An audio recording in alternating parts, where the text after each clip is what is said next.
বনি ইসরাইলের এক মহিলা, তার ঘরে একটা বিড়াল ছিল। কি ছিল? এই বিড়ালকে সে নিজে খাবার দিত না। আবার এই বিড়াল যেন ঘরের বাইরে গিয়ে মানুষের ঘরেও খাবার খেতে না পারে, বিড়ালটাকে বাইন্দা রেখে দিত। কি করত? এই বিড়াল ক্ষুধার যন্ত্রণায় অবশেষে মারা গেল। নবীজি বলছেন, একটা প্রাণীর উপরে জুলুম করে তাকে এই অবস্থায় মৃত্যুর দিকে ঠেলে দেওয়ার কারণে ওই মহিলাকে আল্লাহ জাহান্নামী বানিয়ে দিয়েছে। নাউযুবিল্লাহ। এই গেল একটা ঘটনা। আরেকটা ঘটনা বলবো। আরেকটা ঘটনা হচ্ছে একজন পাপিষ্টা নারী, একজন পাপিষ্টা অনেক বড় গুনাহগার। কোন কোন রিওয়ায়াতে এসেছে জেনাকারিনী, পতিতা মহিলা।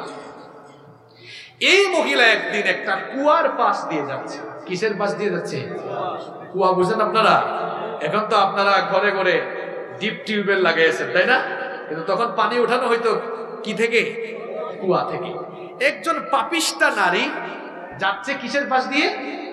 কুয়ার পাশ দিয়ে। দেখে যে এই কুয়ার পাশে এক কুকুর জিহ্বা বের করে হাঁপাচ্ছে, পিপাসার যন্ত্রণায় কি করতেছে? পাপিষ্টা নারীর মনে একটু দয়া হলো। সে ভাবলো, আরে এই কুকুরটা পিপাসার যন্ত্রণায় হাঁপাচ্ছে, মনে হয় তার পানি পান করা দরকার। এই মহিলা থেমে গেল। থেমে কি করলো? তার পায়ের মোজা খুললো।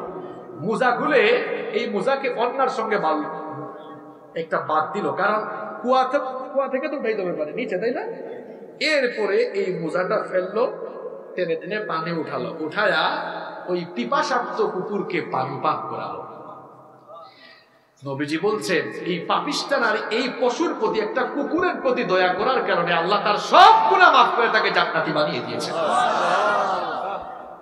শেষ করলাম আজকের আলোচনা কয়টা ঘটনা শোনায়া। মানুষের উপর জুলুম করা দূরের কথা, প্রাণীর উপরেও জুলুম করতে পারবেন না। দেখেন, এক নেককার মহিলা বিড়ালের উপর জুলুম করে জাহান্নামী হয়ে গেছে, আরেক পাপী নারী একটা কুকুরের প্রতি দয়া করে জান্নাতি হয়ে গেছে। সুবহানাল্লাহ।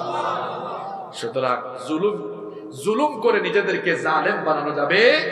নবীজি বলেছেন, খবরদার জুলুম করো না। ইত্তাকুজ যুলম, জুলমের ব্যাপারে সাবধান হও। ফাইন্নাজ যুলমা যুলুমাতুন ইলা ইয়াউমিল কিয়ামা, ফাইন্নাজ যুলমা যুলুমাতুন ইয়াউমাল কিয়ামা। জুলমের পরিণতি কিয়ামতের দিন বড় অন্ধকার হবে। আবার আল্লাহ হাদিসে কুদসিতে বলেছেন, জুলুম করো না, কারণ জুলুম করাকে আমি নিজের জন্য হারাম করেছি, এজন্য তোমাদেরকে আদেশ দিচ্ছি, ফালা তাযালামু, তোমরাও মানুষের উপরে জুলুম করো। জুলুম করবেন আপনারা? জুলুম করবেন?